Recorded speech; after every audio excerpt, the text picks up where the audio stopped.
कराची से breaking news आपको दें। एमए जिन्ना रोड पर कीपरी सिनेमा के सामने वाक़े आतिशबाजी की दुकान में अचानक जोरदार धमाका हुआ।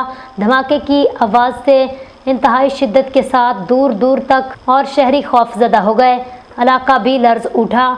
सैयद अब्दुल कदीर शाह की रिपोर्ट के मुताबिक यानी शाहिदीन के मुताबिक धमाके के बाद दुकान के अंदर और इर्द गिर्द आग भड़क उठी। फ़िज़ा में गहरा धुआं फैल गया। मौका पर मौजूद लोगों में शदीद खौफ व हिरास फैल गया।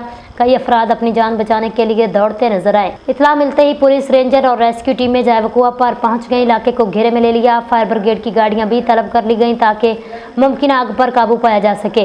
इब्तदाई इतलात के मुताबिक धमाका आतिशबाजी के सामान के अचानक फटने से पेश आया। ताहम हुकाम ने अभी तक धमाके की हतमी नोयत और नुकसान के हवाले से तफसीलात जारी नहीं की।